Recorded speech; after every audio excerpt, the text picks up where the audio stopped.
Welcome to Thrive and Shine HR, a podcast and video series dedicated to helping us overcome the limiting beliefs, self-doubt, and imposter syndrome that so many of us HR professionals face. Here are your hosts with over 45 years experience in HR and certified life coaches, Jen and Katherine. Hello, everybody, and welcome to Thrive and Shine HR. This is episode 44. 44. It's called From Surviving to Thriving, right? Wait. It's From Surviving to Thriving, Prioritizing Mental Health in 2025. So I'm so excited for this episode. I'm so happy to see you. Happy New Year, Katherine. Happy New Year, Jen. So good to I wish see we you. were together. I could use a big hug right now. Oh. Well, virtually, I give Thank pretty good you. virtual hugs. I can feel it. Thank you. So, oh my goodness. All right, well, let's kick it off as we always do with a question. So, how are you being intentional right now Ugh. to ensure that you'll be thriving in 2025? Well, for any of our listeners right now who are watching us live, my eyes are puffy. I am not in my normal place. I'm actually at my parents' house in Cincinnati, Ohio. And I am deep in this today. I am deep in figuring out what I need to do for me as an almost 50-year-old woman, while figuring out how to be there for my parents as they age. It's been a rough couple days. I flew here for a late holiday, and it's been hard. So, even as Jen and I are coaches, it doesn't, Jen, it doesn't mean that we don't go through rough patches as well. Right. So for me, without it being a toxically positive or false positive definition of thriving, this definition may look very different for me in 2025. My business, thriving. My coaching practice, thriving. My speaking engagements, thriving. If I'm being really honest, I'm barely surviving when it comes to my family, and it's hard. So for anyone out there right now who has aging parents and it's hard, you are not alone. I want you to know you're not alone. So Jen, how's that for an honest, non-uplifting, positive, not positive, but honest. I want, Yeah. Jen, like, we're so real with each other. Before we started this episode, we get really honest with each other, and I think we'd be doing our listeners and our viewers a disservice if we were to come on and just, define thriving for our listeners. And I guess I want to start off by saying you get to define what thriving is for you in 2025. It doesn't have to look like what most people have on social media. So how's that, Jen? I mean, not super positive and uplifting, but we promised our viewers and our listeners we'd be real, and I can't not be real because the tears were right there when we started. Yeah. And as a coach, I tell my clients to get them out, so they were coming. I knew they were coming, so I let them out. Oh my gosh. And what a nice release too. Like from when you came on to now, a little bit of weight is lifted. I Like feel so much better. letting I our really do. emotions. Yeah, exactly. Like, Letting. yeah, I couldn't, for you guys, you couldn't see this. I couldn't look at Jen. Like, I couldn't even look at her. I was looking down. I was like, I'm not okay. I'm not okay. We'll see if I can make it through the podcast. Oh, oh my gosh. Yeah. Thank you for being there Been for me, there. Jen. Thank you for just always being Yeah. that person I can be real with. I appreciate that. Oh my gosh. And thank you for having the honesty to share your truth, because I can't even tell you how many times I have come on the episode where I didn't share the truth and then I just Oh, sat in yeah. my whatever, Yeah. and so I think sometimes just that release of saying I'm not okay right now. I'm not okay right And now. like I try to what's that? I said, yeah, I just echoed what you said. Well, Yeah, yeah, yeah, it's a I'm very, not okay right now, and yeah. not being okay, right? And I think that I get in my own head too about I'm feeling like I need to show up with this certain level of positivity. Oh, people are going to expect this from me. And then it feels wrong from the start, and then that whole so anyway, I absolutely know what you're saying, Yeah. and I really appreciate you doing that because I feel like that's going to help give me courage in the future. Hmm. So, whoa, what a way to start Whoa. episode number one. Or is it episode 44? What was I thinking? Oh, Episode one of okay. 2025. I mean, this is our first Yes. episode of I think that's where I was 2025. going with it. Episode number one in our new format. So we have a lot to talk about today. So first, let Do me it. answer kind of the question for myself about what Yes. thriving looks like. See, I'm And so self-absorbed that I didn't even ask you. What about you? stop, stop.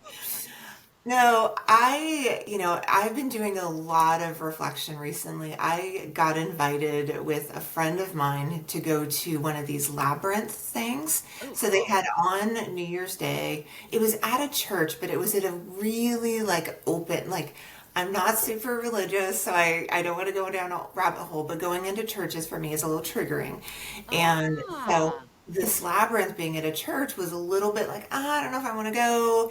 And I went anyway. And oh my gosh, I'm so glad I did. Like, it was so beautiful. There was this huge circle in this huge open room, and just, inner circles that intertwined everywhere. And then there were just people intertwining and walking through this Wow. labyrinth, sometimes passing one another, sometimes hugging, but it was all quiet. And then you get into the center, and there's like this little ritual where you can, there's like different tokens in like a five, um, anyway, so you go around in the five different markers. And yeah, it was like this beautiful moment where I was kind of, and it asked you to go through this process of like thinking of where you've been, thinking of where you are, and thinking of where you're going. And you're Yeah. doing it as you're going through the labyrinth, and you're, releasing and you're letting go. And then you're Yeah. also internalizing and taking in what you want to take with you. It was so cool. I've never done Wow. that before, and I think I'll want to do something like that every New Year's Day for the rest of my life because it was just Wow. so rad. That sounds really rad. Yeah, so that was like a day where I felt like for the first time in a very long time, I was very aligned with where I've been, where I am, and where I'm going. Wow. Like Yeah. all in one place, all in one moment. And for the first time in a very, very long time, I felt safe. I felt like everything's going to Wow. be okay. And I haven't Wow. felt that way in a long time. I And love that so for you. yeah, so I'm it going was to good. be So thriving okay. for me is, like really searching for that alignment, Ooh.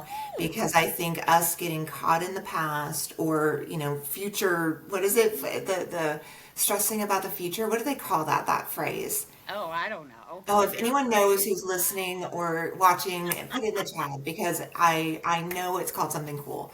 Anyway, either we're thinking of the past or we're stuck in the future somehow, and it has to be about like right now. And so Yeah. all of that kind of coming together, I Yeah. think, was really powerful for me. So I've had the last couple weeks, for Yeah. whatever reason, I've had some really neat shifts I happening, and love so I'm that. excited for 2025, and I'm excited for this episode, Me and I'm too. excited for this podcast. So Yeah. one of the things before we kick off the questions today that I wanted us to share with our listeners and viewers is the structure shift for Yes. 2025. So Woo! every month in 2025, we're going to have a different theme, a main topic for the month. This month, it's about mental health, and especially mental health for us in the HR profession, and especially mental health for us women in the HR profession. So today's episode, we're going to be doing like we normally do on all of our other 43 episodes. We're going to be asking each other just our general back and forth questions. Next week, week two, Kathy, do you want to tell them about what week two looks like? Week two is where I kind of go solo. And what Jen and I, for our listeners, what we talked about originally was, um, hosting and bringing on a guest to the podcast. And when I thought about that, I love the idea What I'm actually going to do with my week, so to speak, is do a live HR Empower Hour. So I have been leading workshops for HR women across the country for HRCI and SHRM recertification credits for, gosh, a year and a half now. It's been a minute. And I want to give our listeners an opportunity to join me in that, to join me in an iteration of that, to earn some credits. So as opposed to, you know, our podcast, which is amazing, and it's being really open about it. But then what I'd like to do is give all of our listeners a tool once a month, and this tool is going to be about mental health. So a week from today, let's see if I can do the math, January 12th, I'll be going live with anyone who wants to join in an iteration of HR Empower Hour. So we will be taking one tool, we'll be talking about mental health, and we're going to apply it. We're going to actually take action as we're recording the podcast. Totally new, we've never done it before. I'm always talking about HR Empower Hour, but we've actually never done it in the podcast. So that's what I'll be doing the second Sunday of every single month in 2025. I'm so excited. That's awesome. Yeah. And Jen, what about you? What about week 3? So week 3, I am going to be doing guests. So we're going to be doing guests each month on the third Sunday at 7 a.m. Pacific, 10 a.m. Eastern. And so for January, I'm still working. I'm going to make this happen, y'all. Don't worry about it. Third Sunday, which is what date? I don't know. Check your calendars. You're going to add 14. Ready? What's that? January 19th. January 19th. Oh, that's right. It's the day after my company's annual holiday party that's going to be at a museum. It's kind of crazy. So anyway, the very next morning at 7 a.m., I'm going to be ready to go with my guest. And it's going to be on mental health, obviously. So we'll be talking about mental health and asking them questions. And really, our goal with this podcast is to find guests who really have overcome or who have pushed through or who have, challenged themselves and challenged, their everything, whatever, to feel like they've been able to rise and shine and thrive. And so, so that's what we'll be doing for that. I'll be a guest. We have, and I'll put in the show notes, I put in a Google form for filling out a little bit about yourself or whoever is interested in being a guest, because I definitely, for each of the month's theme, I want to make sure that whoever's story or whoever wants to share their story kind of aligns with that month's theme. So that's mine. That's where I'm going with it. I think I'm really, I can't wait to tune in. Yay, definitely. And then finally, the fourth week, we're calling our monthly roundup. And so in the fourth Sunday of each month, we'll come back on. We'll talk about our different episodes. So my episode, my interview, any thoughts Katherine had where she was like, oh my gosh, I can't believe you guys said that.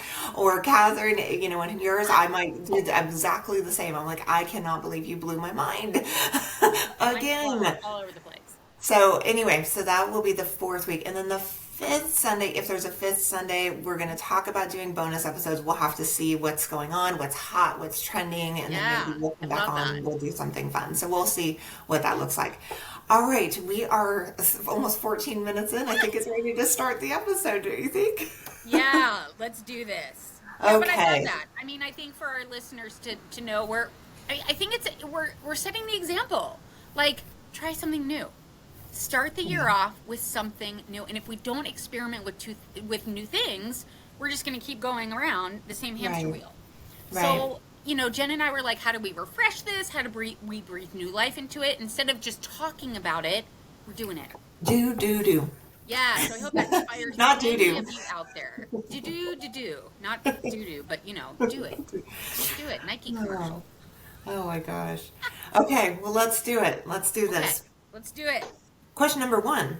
From your perspective, both as a former HR leader and now certified coach, what is the significance of our mental health when it comes to surviving versus thriving, both professionally and personally? I think the significance, it reiterates what we've talked about a little bit already, like getting what you were talking about in the labyrinth, what you experienced on New Year's Day. Like, where am I and where do I want to go? Mm-hmm. Without doing the compare and despair. So, you know, like, and I'll just give some real examples. Like, for me in my business, so I'm a coach, I'm a consultant, and I'm a speaker too. And my speaking engagements have really taken off. Last year was sort of, beginning of the year was really about consulting. And then the latter part of the year, I was speaking all over the country. I was speaking at local organizations. Amazing. I'm And my so jealous. speaking, yeah, and it just keeps snowballing in the best way possible because I actually, as somebody who had a speech impediment as a kid and a learning disability, to be a sought after speaker to me, that's thriving. That is mind blowing. That is something I never, ever, ever, ever, ever in my life thought I would do. Ever. I mean, That's I was that amazing. person who would show up to work as an HR professional and be nervous going into executive leadership team meetings. Or I'd be nervous, when I was in the public sector for 5 years, presenting in front of council. Mm-hmm. I was nervous. I was anxious all the time. And now to have developed the skill of confidence and to be able to speak, that's thriving to me. So that's work. And so to go from, 4 or 5 years ago, I was barely surviving in the workplace. I was anxious all the time. I'm not exaggerating. Anxious all the time, second guessing myself all the time. My imposter syndrome was on fire. And to now have this confidence in my business, it's just rad. Personally, getting back to the tears of the episode, oh my gosh. I mean, I was just telling my mom this morning, so I'm in the guest bedroom in their home, and I'm sure, I don't know, Jen, if you can see this, but this is my dad's walker. Oh, My okay. dad has a walker. My Yeah. mom has a walker. My father has moments of, he's really challenged with some mental health issues. He's 83 years old. He's diagnosed with dementia. There's some stuff going on. And my mother has suffered with neuropathy and spinal stenosis. This is now it's hitting, since she was 65. And I got home a couple of days ago, and now her hands are starting to go. Her feet, so she's had a walker, but now her hands are cramping. Yeah. But hard There to are hold on to headaches. the walker. Yeah, probably. It's the neuropathy, and she's in pain. So, for me, when it comes to my personal life, and my partner and I are fine, my life back in Colorado is great. When I am home, it's just really hard to see, my parents' age. And I think that thriving for me when it comes to my personal life is showing up with love. Meeting my parents where they are now, figuring out where they do want to be, and we have those conversations. They want to, stay in place. They want to live out their lives in their home. They don't want to move to assisted living unless they absolutely have to, that kind of thing. So for me, thriving, it's not this, oh, everything's great and our family's perfect and we all love each other. But if I come from love, that's thriving. Because if I'm being really honest, I've sort of been dangling by a thread for the last 14 months when it comes to my family. And that's surviving. I was hanging on by a thread. So 2025 for me, it's just coming from love. It's not this, like I said, it's not this toxic positivity. I'm going to come from love. So I'm glad we're doing this episode because it's going to help me walk back out into their living room and be able to come from love. Wow. Yeah. Oh, What's happening there, Jen? thank you so much for that. Oh my gosh. Tell me why that hit you, because I wonder if our listeners can relate. Yeah, I think the idea of realizing, how oh my gosh, how difficult it can be when it all runs as deep as it does. And when it runs as deep as it does, those emotions, it's really difficult to be able to kind of really get ourselves to a place where we can see it very clearly and recognize, it is what it is. Everything is kind of as it's going to be, and how I react to it, how I respond to it, how I approach it, how I show up for it. It's all about then how, what I do with this. And I'm just like, I'm going through so much so similarly right now with my own Yeah. family. It's mind boggling. Yeah. And, being that this is the new year, I'm exactly in the same place. Like, I am exactly in the same place Yeah. around, I know exactly who I am and who I'm trying to be and how I'm trying to, be in the world. Yeah. And I'm just gonna continue, each and every moment I can to show up with love, but also have boundaries and make sure Woo! that I'm, Yes. yeah.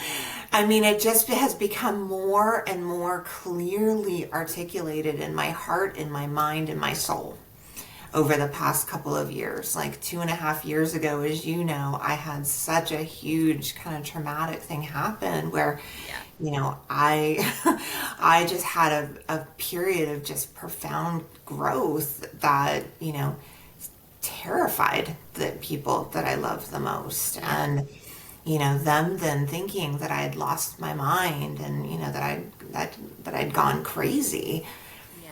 That just doesn't, yeah, it was so much to process the trauma of like having, people see me in such a way when I felt like I was finally, you know, yeah. So anyway, like I'm really thankful, like right now in this moment to be having this conversation and Yeah. now to finally kind of feel like in 2025 I've turned the corner. I'm 100% sure I've turned the corner. Awesome. And just like you, well, like where you're all trying to figure it out, you're gonna get there. Yes. I know you will. And so yeah, it takes time. It took me 2.5 years. So 14 months. You Years. might be there. You might You're be like really halfway close. there, Kath. Everyone's different, right? Everyone's different, So especially when true. it comes to the Yeah. traumas that run deep. And when it comes to, what you and I know both to be true is really kind of that own personal experience of now expressing ourselves, and yeah, the things that then turn people off to us and make it really difficult in these family dynamics. I Yeah. think, yeah, that's what I feel like has taken me 2.5 years to get to the point where I'm like, okay, I Yeah. can now fully feel like I can be myself and Absolutely. not feel like I have to, people please, or it becomes like a big, dramatic event in Yes. my own head. So anyway, I don't know where I went with that Well, I question, but love that. So, in your personal life, like the difference between surviving and thriving, I mean, thriving for you in your personal life, at least what I heard is you are finally able to truly show up as yourself with your mm-hmm. family Yeah, in your personal life. yeah, Damn. yeah, yeah. Truly be you. Yeah. What's that?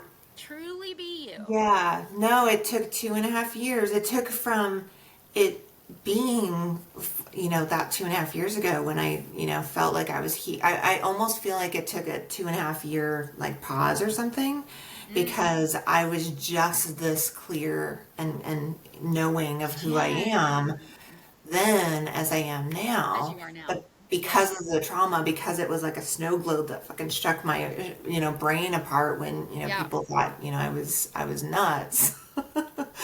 Then like it took me a long time to recover. So I think that's like part of, our mental health journey is we're not in control. We're especially when it comes to trauma, and especially when it comes to healing. I don't think we're in control of a lot of that. I mean, we Yeah. have to do the work and like show Yep. up and like do that work. But even when you are doing it, you're meditating, you're going through the process, there's part of it that you're not in control of. And I think the aging parents piece is like such a beautiful example that every single one of us face, whether it's grandparents or parents or whoever, that lack of control that we have over these situations puts us in a mental health episode that we're not in control of. So At I'm all. on a tangent today. Well, it's interesting because as you've been talking, I'm like, yeah, say, it's, it parallels with grief. You're not Yeah, in control. yeah, And yeah, yeah, Yeah, Jen. I mean, I think you really hit on some things that I think a lot of our listeners can really relate to. And just that, what can you control? What can't you control? How does that apply to your personal life, especially because you and I are such strivers and thrivers, and we're ready to make sure the second half of our life is the better half. And when there are other people in our lives who aren't necessarily supportive of that, and see that because they see us as the person we always were, maybe the not so best version of ourselves or whatever that is, when we're like, oh, I've had some epiphanies in life and I'm ready to start living my life in a new way, and there are people in our lives who are like, they either just don't get it, or they're so conditioned to seeing us in a certain way that can be where the rubber meets the road, and there's a lot Mm-hmm. of tension. Mm-hmm. And yeah, I love in your case that you see it as 100%. you paused for 2.5 years, because Yeah. I feel like, if I'm being really honest with you and with our listeners, I'm either, I'm at a crossroads in my personal life where it's, do I go back to being small? Do I go back to being the person who isn't happy to placate and please and sit in a role that I had in a family dynamic and a family system? Or do I actually break free from it and be authentic like you just shared? So you're right. I'm probably just like a little bit behind you in the journey, different timeline, and yet Yeah. I am not at a place at all to say I'm on the other side of it, and I'm fully myself right now, because if I'm being honest, I do feel a little lost. It's been a lot, Mm-hmm. and I know I will get through it. While I know I'm not okay, I know I'm going to get through it, Yeah. Yeah. and I get to Yeah. decide how I'm moving through it. And when I think about, There okay, she what is goes. my destination? It's love, you know? Yes. There she goes. And Yes. I don't know who's going to be there. Yeah. All I know is it's going to be love. Yeah. And just trust in that. Yeah. You trust in that and you just keep moving forward. Yes. Stay in them right now, right? As best as you can. Yeah. And yeah, that's that's how we get one another through these times too, is making sure you have your people, your community, like this podcast, like knowing where you can go when you start to get lost. I think that leads me into question number two. Let's do it. Okay. How did your own mental health journey play a factor in your why for wanting to start the Thrive and Shine HR podcast? And what are you most excited about for 2025 when it comes to the mental health support of women in HR? The reason I wanted to do this podcast was because I experienced gender and pay inequity in the workplace. And that happened for me when I hit 25 years in HR. And at the time, I thought, oh my God, if this is happening to me, somebody who's well versed in federal and state employment law, how many other women is this happening to in the world? Like in the HR profession, but let alone in the world. And I just had this overpowering want and desire to do all I could to help women develop their skills of advocacy and assertion and confidence, to be able to stand tall and stand up for themselves and other women in their organizations and lives, to stand tall for equity and equality. And Jen, when you and I met, I mean, we just both believe so much in helping women. And what I know to be true is, the way I can't come in and save other people, but what I can do is teach them the skills to stand up and rise. So what I'm most excited about for 2025 is the podcast. Jen, for our listeners, Jen and I put in a submission to collaborate at the National SHRM Conference on a whole new level to bring this podcast to the stage and do a live recording. So I just think there is so much potential in terms of outreach and seeing a really positive ripple effect from the women in HR to the people in our organizations. Those people take that home with them, and we just start treating each other better, more civilly, more respectfully, and ultimately with love. And I really do believe, because of what you and I have experienced and how we met, and our real desire to help other people. Maybe it sounds cheesy. I don't think it's cheesy. I mean, it's our purpose. It gets us out of bed every day. And I'm speaking for both of us when I say we. But what about you? When you think about what the future holds this year, and all the support that we can offer, and the podcast, what is it like for you? What's it about for you? Oh my gosh. Yeah, I mean, my why for starting this podcast and having, even the brain child about this podcast was really knowing that every single human on this planet, I think, has a purpose, right? Like, I think every one of us has something about them that is meant to shine, something about them that's meant to, like, be out, doing that thing, that special thing.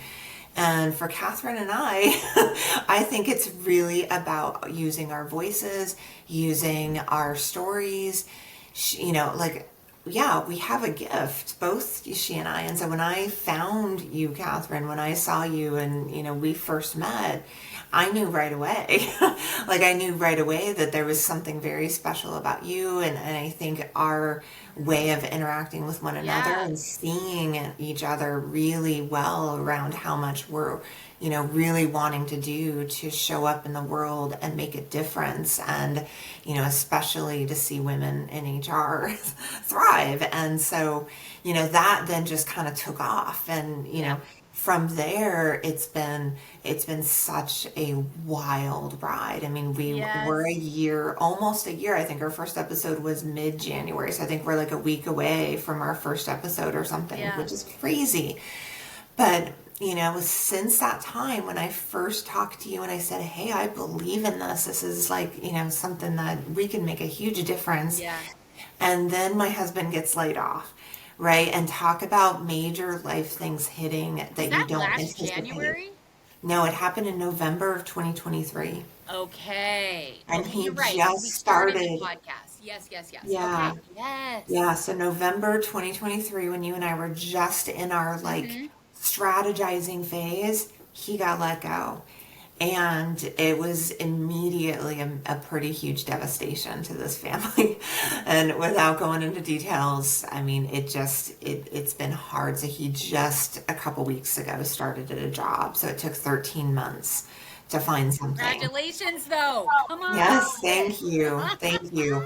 But what's so fascinating to me as I look back on, where I wanted to start the podcast and really realizing, the value it was going to bring to people, is I also at the time was really wanting to start building my business and speaking or, coaching or whatever it was going to look like. I didn't know yet, but that was my intention.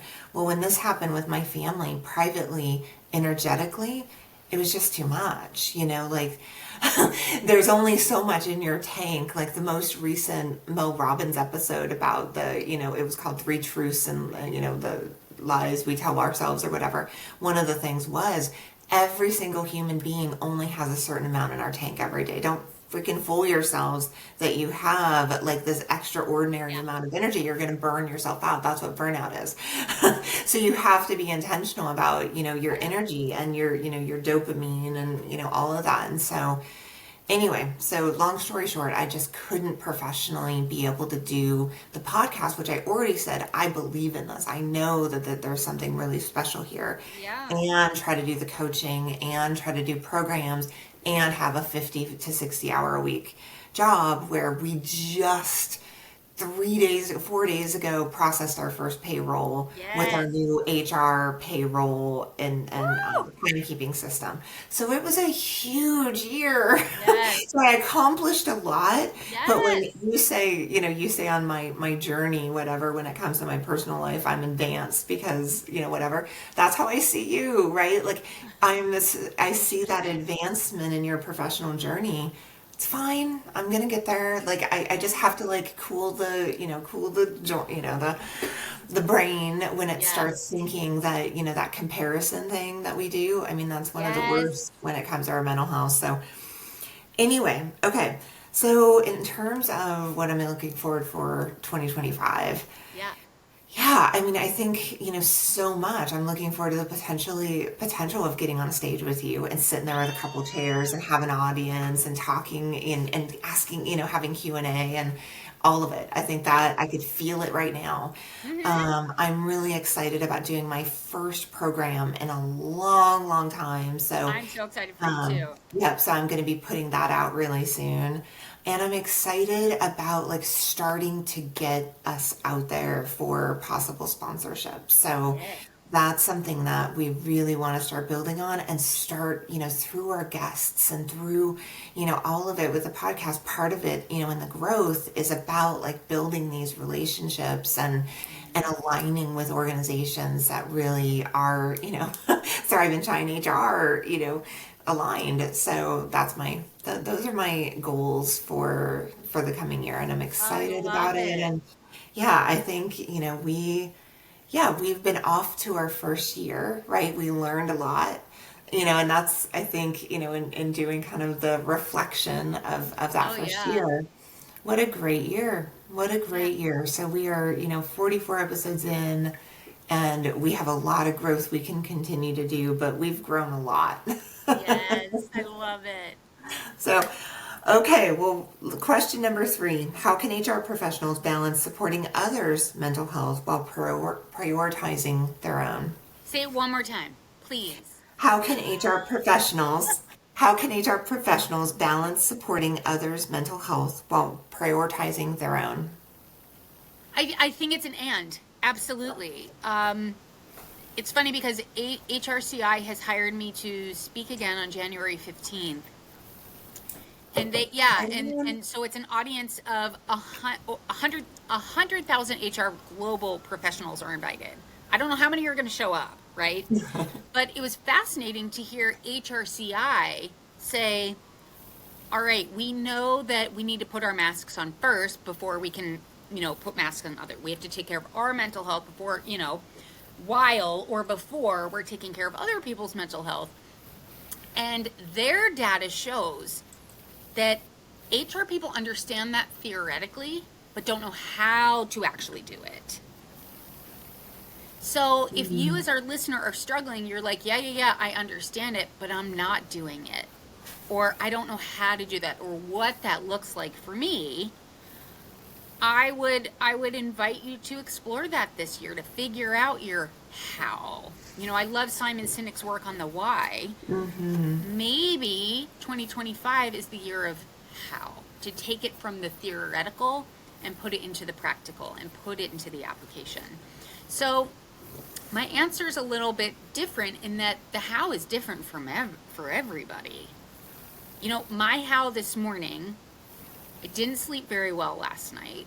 I woke up, there's a lot going on with my family, as I shared. I went out into my parents' living room. I got a cup of coffee. I cleaned up their house. And I went down to their gym in their building and I walked on a treadmill for 3 miles. That is how I get back to good. And if you think my tears in the very beginning were a thing, you should have seen the tears this morning. I mean, I was just a hot mess. So I knew that I had to go take care of myself. I had to pause, and I know that walking helps me. For me, walking is very left, right, left, right. It's sort of like EMDR. It calms me, and it helps me get my thoughts together. So that's what I do. And I invite all of our listeners to figure out what works For you, it may not be walking for one reason or another. But what is going to be your go to or your sets of possible go tos when you know you need to take care of yourself? And that, I mean, that's very reactionary if I'm being honest. What I do on the daily is my thought work. I wake up, I journal. I don't know, I think my journal's out in the kitchen because I was journaling this morning. I journal every single day to get my head on right. And I go through my ethos method and it works. And I need to go do some more journaling after we get off the phone today. Or the podcast, I should say. We're not even on the phone. So Jim, what about you? What about you? How would you answer that question?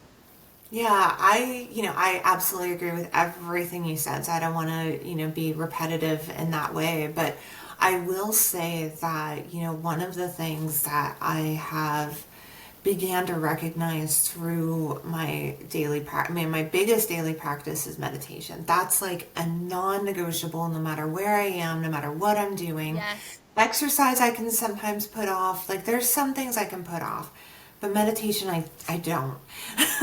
and I think one of the reasons I don't is because it's such a powerful way for me to like really check in with myself, because we as humans can really get carried away sometimes with whatever worries and doubts and fears and anxieties and all of that. It takes us on journeys.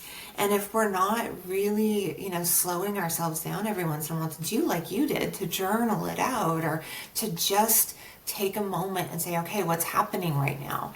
And is this, and start questioning.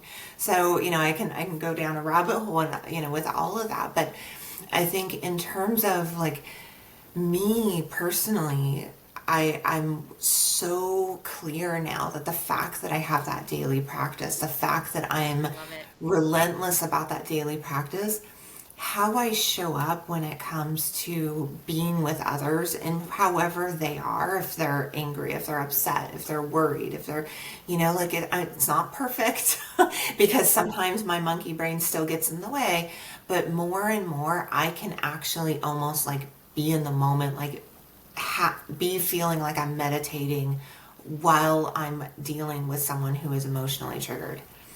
And like that is a skill that has taken quite a long time to build, but it's everything. And so if I have that in order, if I'm always kind of, getting to that place of kind of meditating in all those moments, then I can deal with anything, right? I can do anything. So it just, yeah, I think then when it comes to like how I like help others is just really doing my best in every given moment to not be preachy, but also try to pass along the messages that I feel like I've learned along my Wow. way. Love that. I love And that. so that's what I'm trying to do. And that's, again, going back to the why for the podcast. It's like we have Yeah. a gift. I'm not for everybody. It's like peaches and apple pie and pumpkin pie. Ugh. Like I I am love not. pumpkin pie. You hate it. Okay. No, Great. You don't hate it or you do hate it? I hate it. Okay, and I love it, but this is I keep would going take because I would take lemon meringue over pumpkin pie all day, every day. absolutely not. I've had a bite of lemon meringue. Pumpkin All right, we're gonna pie. create a poll for this episode: lemon meringue or pumpkin pie. But we're proving the point, right? Oh, yes. Yes. We're not for Absolutely. everybody. I'm not for everybody.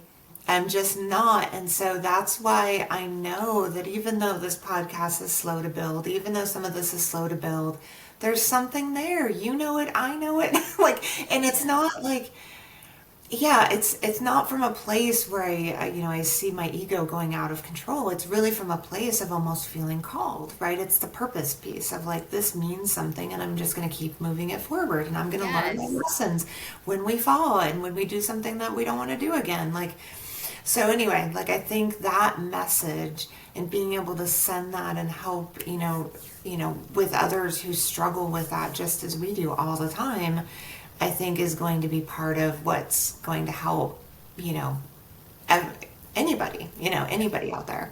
Absolutely. Okay, that was a major tangent. I'm so sorry. Don't be sorry. I loved it. I'm sure our listeners Oh, loved it oh my too. gosh. Okay. All right. Question 4. In your opinion, how can organizations create a culture where mental health conversations are normalized and encouraged? I think for organizations, recognizing when we are showing up in the same way we have for decades, for centuries, with the same old questions that therefore inform the same old answers. Here's what I mean by that. How are you?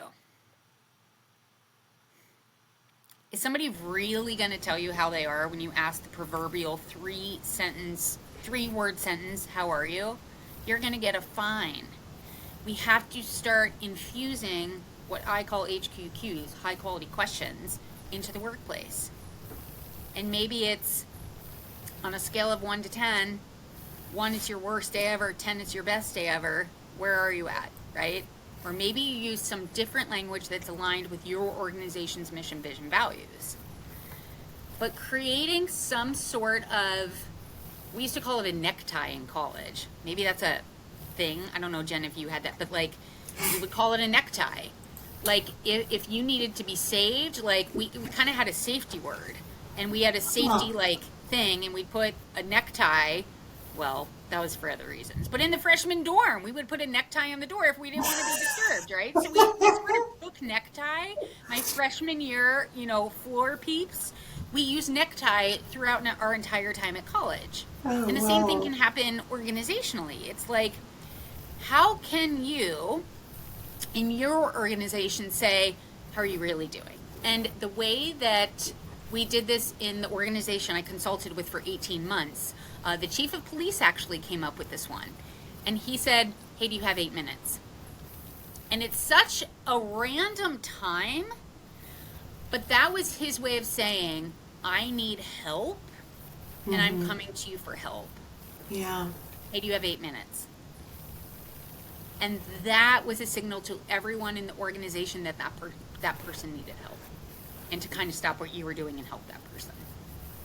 So there has to be a willingness to ask for it, but it's Mm-hmm. almost like an organizational code. That would just be one low-hanging fruit that can be implemented in organizations. Yeah. Just start saying it's okay to say I'm not okay and I need help. Yeah. And maybe the converse side of it is, hey, do you need 8 minutes? As a way of saying, no, no, no, no. I'm not going to ask you if you are okay. Are you really okay? Do you need 8 Yeah. minutes?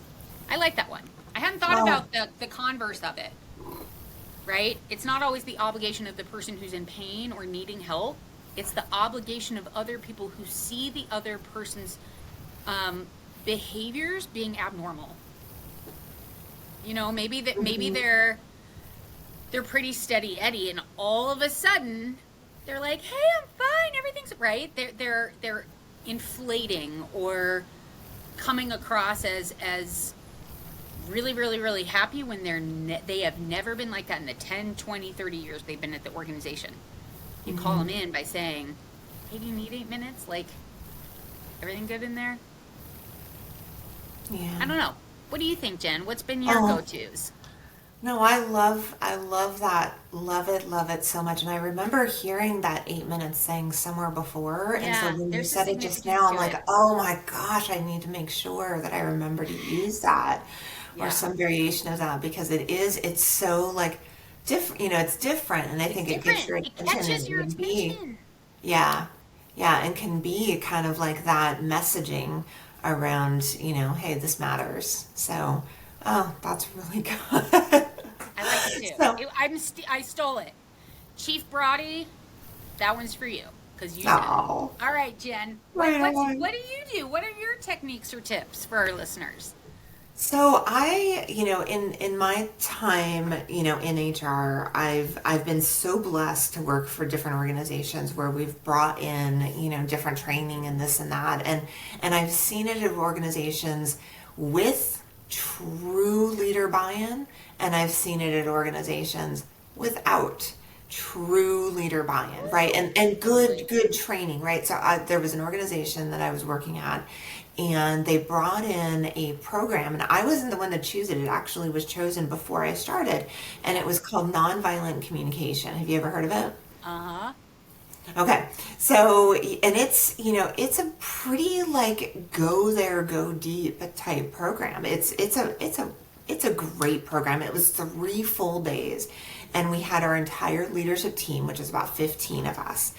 And it was so powerful. So there was one of the leaders and I, and we were in this small little group, and everyone was kind of sharing and getting vulnerable around an area that just causes them a lot of pain and suffering, and how it really causes them to doubt, it just really had us go there, because it was talking about, and for anyone who's not familiar with nonviolent communication, when I say it, I'm sure immediately you're like thinking physical altercations, and it's really not what it means. It's really about kind of the weight that our words carry, the weight that our verbal and our nonverbal communication carries, and really being honest about that, because what we say matters. And so when we are saying things that carry weight because they have judgment or opinion, or they're manipulative somehow, and we're not really conscious or aware of the impact of our words, then that's considered a form of violent communication. Right? And I think, that program was so amazing. And so what happened at the end of, this session, where, I end up having kind of this breakthrough with this other manager. He has a son with autism. I have a son with neurodivergency. We bonded really, really closely. We got super Love it. vulnerable just about how terrifying it can be to see your kids Yeah. suffer. And it just was a different kind of bond that he and I had. Yeah. We'd connected reasonably well before. It was like in passing, hey, blah blah blah. But after this, it was like, I see you, right? Like when he was Yeah. suffering, when he was really going through it, I understood him. And so over the course of the next several months after we did this training, we had a group of 15, mostly 15. We had a couple of the managers within that group that struggled with it and actually ended up finding their way out. But Yeah. most of them really connected with it, and it bonded us as a leadership team so differently. And yet the owner of the organization was not really bought into it at all, and would Ah. still come Mm-hmm. in like a tornado bat out of hell. He would belittle, he would talk down. He had, so Yep. this was the owner. He did not take a part of the 3 day training because he was in Palm Springs doing Yep. something that owners do.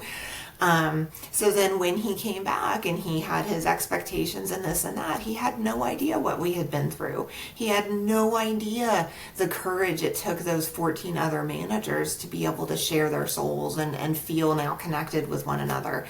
So that's what I mean. Like either there's going to be buy-in or there's not going to be buy-in, and it's going to Yep. be freaking everything. And so if Yep. you're in HR and you see that lack of buy-in from above, honey, I don't know what to tell you. You can't change people. We can't change, who they are and how they choose to be. And if it's not something that they feel like they can recognize within their own selves that would need to change in terms of how we treat people and talk to people and how we act, then it's never going to happen, because that's where that's the core of our mental health, is being able to just be honest with one another and say, hey, you know what, that hurt my feelings, what you said back there. I know, maybe was it, so having those hard conversations.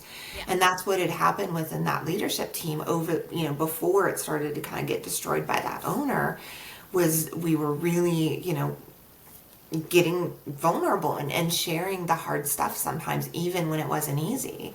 But one by one, manager after manager kind of left, either quit or was Yeah. fired because of the owner's lack of buy-in. So anyway, that was a super long answer to that, but No, but I think it's really helpful to bring that up. That, yeah, you and I have been in this game a long time. And yeah, if the leaders have buy-in, I mean, I know you're currently working for the organizational boss, so to speak. who is right there with you. The two of you are just right there in terms of mental health, and it's very helpful to move it forward. But when you're in HR and then the leader, like, you have opposing views on mental health. I mean, I've Yeah. experienced the same thing. I've had great leaders who get it, and I've had great leaders who don't get it. Yeah. And that's a little more challenging. It's a little more Well, challenging. You just I have think to it's be. more than that. I think when you really are being honest with yourself and you're thinking about what thriving looks like in 2025 and beyond that, like that's one of those values-based questions that I would encourage everyone to spend some time with. And with it being the new year, like, what a great opportunity to just be like, okay, it's very clear where they stand. Our actions and behaviors tell us who we are, period, right? And that repeats itself. So what are the actions and behaviors telling you, regardless of like what they say? Because that's the problem, I think, sometimes is we get swept in the promises, we get swept in the goal setting, we get swept in this bullshit that never ends up happening. But what are the actual results? And so, those are the hard questions that sometimes for some of us who have been, with an organization or, in a job for, so many years, we're like, oh my God, the truth. Like I think it's a hard pill to swallow. So, that's I think another reason for this podcast and reason why we're here is like, let's just start talking about it. Let's be really honest about what that is. Let's actually recognize that there is this difference, between those philosophies on how we view mental health and then our actions and behaviors. That's going to be a very different thing. And that conversation alone is one that I don't think is happening enough. Here I am on a soapbox again. Well, I think that, my last boss in my 9 to 5 world did exactly what you just said. In terms of, he would placate and say, yes, yes, yes, I believe in mental health. But when we brought in the founder of Aspen Strong to do a presentation for the employees on mental health, he didn't show up. And to this day, that person who led that conversation, she has become a dear friend of mine. We met years ago as she was, kind of building this organization, this mental health organization in the community where I live. And to this day, she talks about, that's the kind of leader that doesn't help the organization. But I promise you that as the HR person who was so passionate about mental health, I was the safe space for people in the organization. He couldn't take that from me. He couldn't take that from the organization. Just because he placated and didn't lead by example and show up to the training, people saw I was there. People saw the emails I went out educating employees about mental health. Yeah. Without putting him down and making him wrong. Right. I was the anchor. I Just was the one who truth showed up. speaks for itself, right? Right. So I want to be cautious with our listeners who are saying, oh, well, my leader's just a bad boss, so it's a lost cause. You get real about that and say, okay, that is not this person's main point of concern. They're focused on other things. We don't want to make other people wrong. Two people can be right at the same time, and maybe they just have another focus. That's okay. I'm going to lead the mental health charge. Yeah.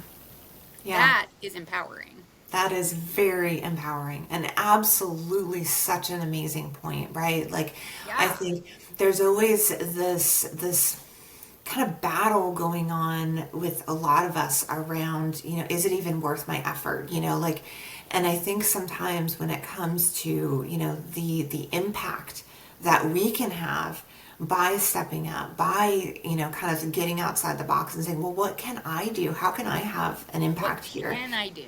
And ultimately, that's such a great point.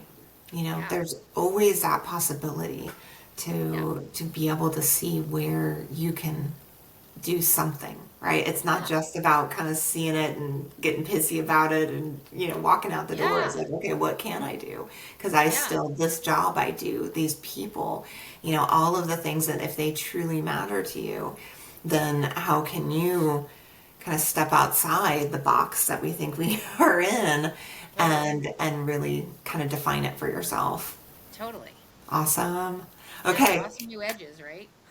that's right. All right.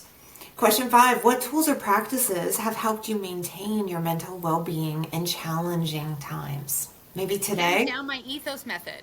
Right I on. literally have a yellow notebook that I carry around, and every single morning, I mean, I brought it here to Cincinnati.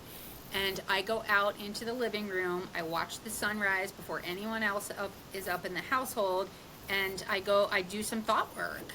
And I go through what I'm experiencing, and then I reverse engineer it, starting with, okay, what do I want to be experiencing? And I work it backwards. So I'm not going to go into the detail on my own method.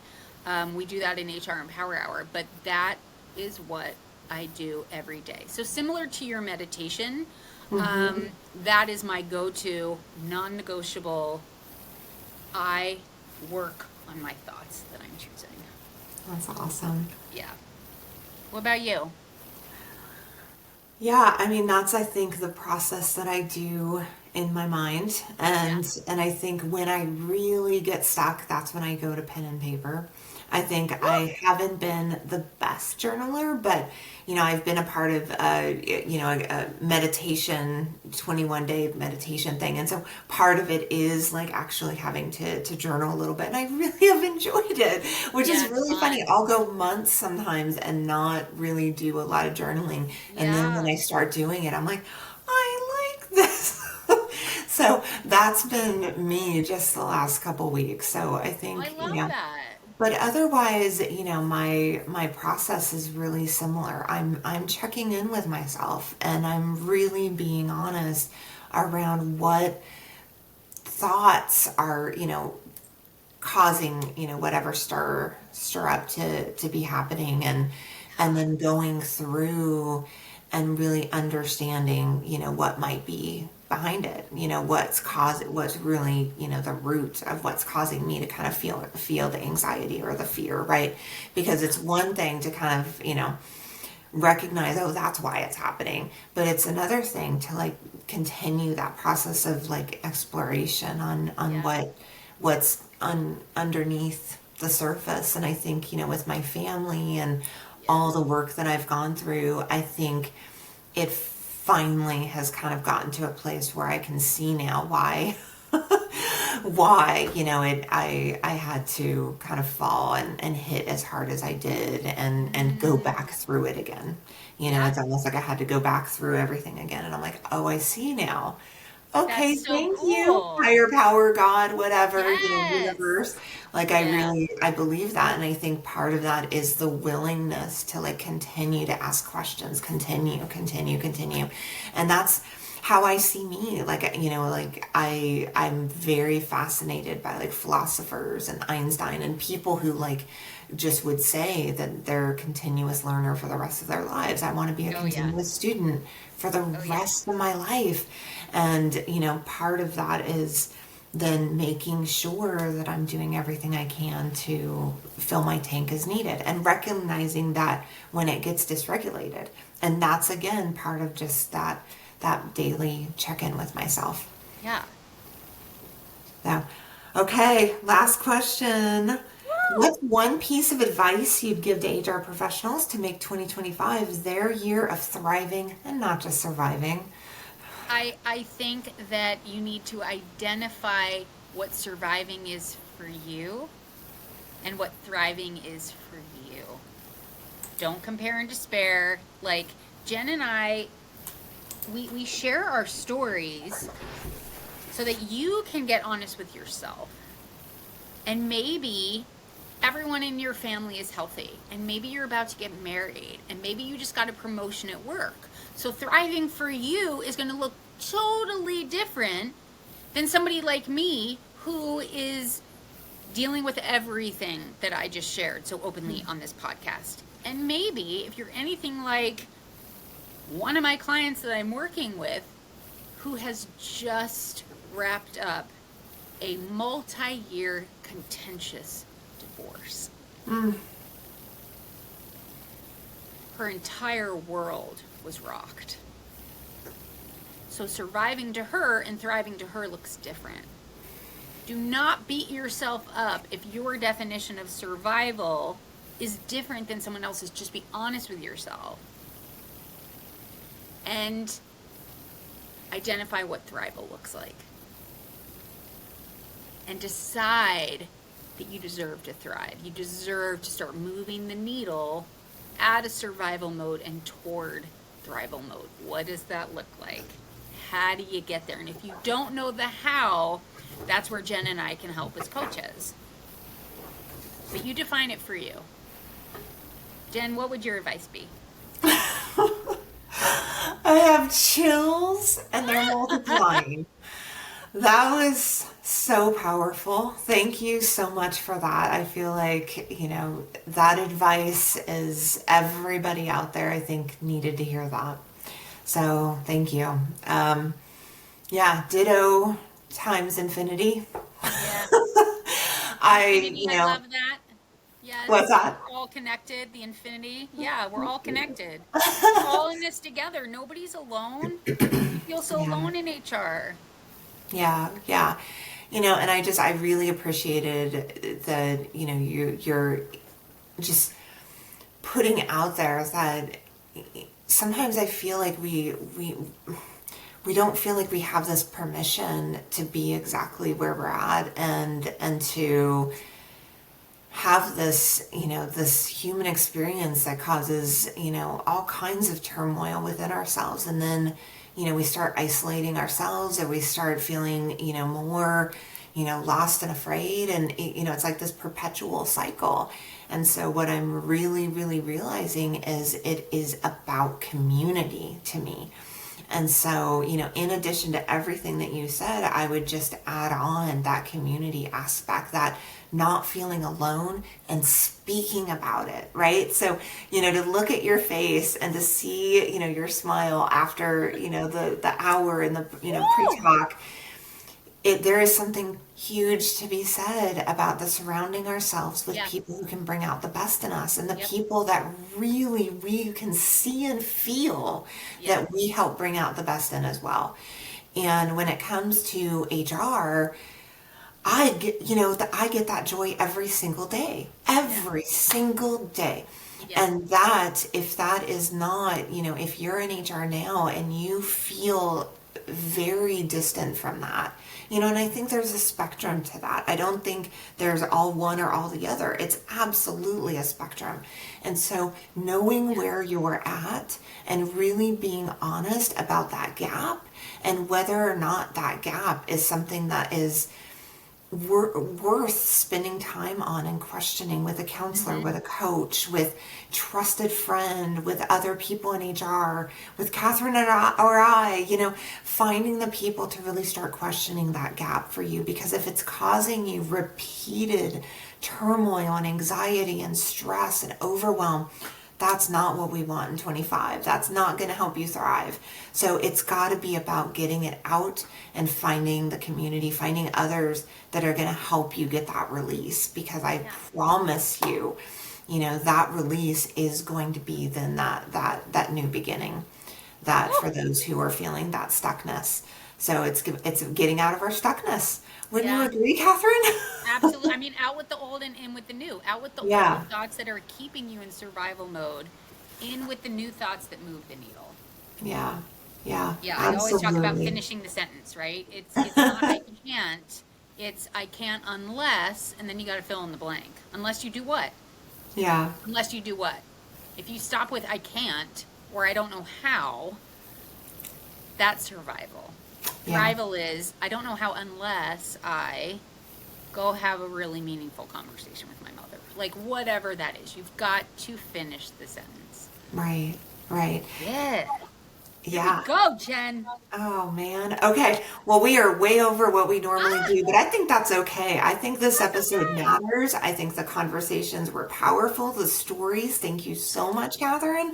Like I You feel provided the safe space for me to be like, ah! So thank you. Are you kidding? anytime, anytime. So I'm excited as we wrap up this episode and episodes going forward. One thing that we're going to do is a new segment around our own, like, okay, maybe this is a little, self-serving in a way for both of us, but in order to really help our own mental health, it's also about recognizing that this podcast is about giving back to the world, but it's also about us and the growth that we're trying to experience individually within our own businesses and in our lives.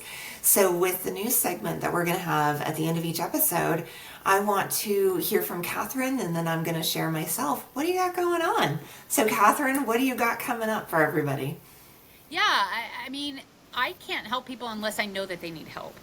And if I don't remind our listeners that I am always available to talk about coaching, I'm always available to talk about what it looks like for me to come into your organization and lead a speaking engagement, lead a workshop, lead group coaching with your HR team or your finance team or your IT team, or to provide some one-on-one coaching. I think a lot of organizations think that executive coaching is just for executives, and coaching is all about looking ahead. Where are you going? What do you actually want? And it's very different than therapy. So what I have going on, I am I'm continuing to coach. I have a one-on-one coaching program. So if any of our listeners are interested in working with me and potentially hiring me as your coach, just reach out. My email is very easy. It's Katherine, Katherine at marblepeakconsulting.com. We'll put that in the show notes. And the other thing I have going on, I have been teaching, I'm a recertification provider for HRCI and SHRM. I teach a class every single Tuesday like clockwork. Been doing this for 66 weeks in a row. And this week, aligning with the podcast, my very first HR Empower Hour of the year, it's January 7th, 2 o'clock Eastern Time. It is what the Tennessee SHRM Conference hired me to speak on, and it's Thought Intelligence, the unknown prereq to emotional intelligence. It's one of my favorite workshops that I get to teach. So if any of our listeners want to come, I'll be doing that live in my private group. It's a judgment-free zone. It's very private. And if you aren't able to make it, we actually record every single session. It goes into my private app for HR professionals. So that's this coming Tuesday. So yeah, this entire month, just like Jen, you were saying earlier about, about us having a theme for every single month. Every single workshop this month is devoted to mental health. Nice. And then every single workshop in February is devoted to emotional intelligence, and so on and so forth. So yeah, that's what I have going on. Jen, I already know a little bit about what you have going on, but I cannot wait to hear you explain it for our listeners. What are you bringing forward in 2025? Well, as I was really honest earlier about, the last year with my husband being out of work and still, dealing with a lot of the things that I was going through with my family. Going into 2025, I'm really excited. I'm going to be now really focusing more on working classes, so doing some programs. So I have a program that starts at the end of February that I am doing with a friend of mine who works for Colluminate. So Colluminate is a training service, and so she and I partnered up, and it's a 6-series program called The Art of Communication. And I'm working on the credits now. I hope to have those credits for this program because it's 6 sessions, 1 hour each session, and it's over 6 months. So it's only 1 hour a month. And so what we're wanting to do is try to really get the word out as early as we can. The first session starts at the end of February, on February 28th. It's going to be on Fridays at 11 a.m. Pacific time, 2 p.m. Eastern time. And so that first one on that last Friday in February is going to be either $20, just $20 for the hour of training, or you can purchase in advance all 6 of this in the series, because it's the Art of Communication. I don't have it in front of me. I wish I did, but I'll put it in the show notes and a link to it. But each session builds on one another and really gets into how we communicate, why we communicate, what's really, kind of the keys around how we can be the best possible, communicators, both with others and also how we're communicating to ourselves.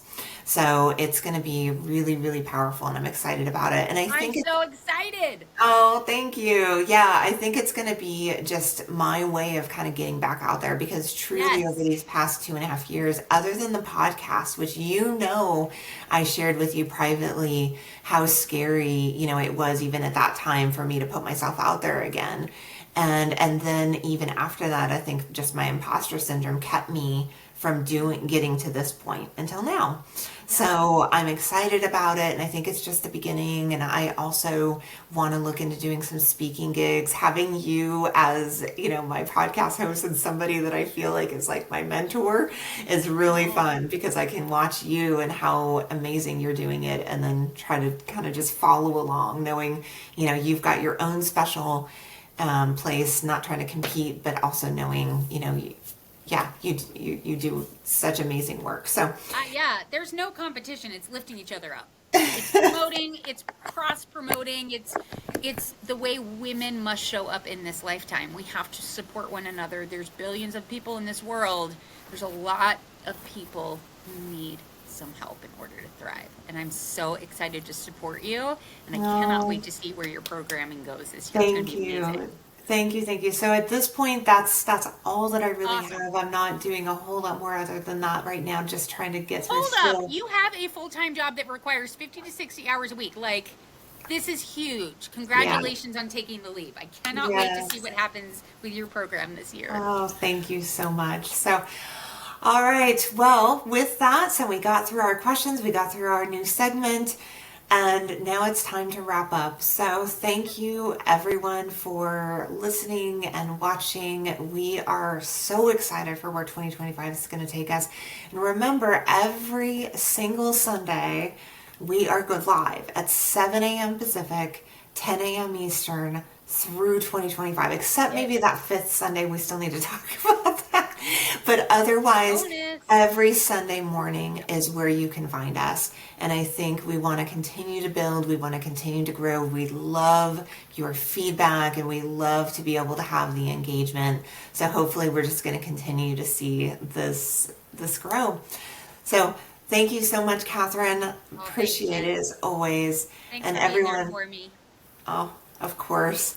And everyone, don't forget, every single day is a new day to thrive and shine in HR. Have a great day, everybody.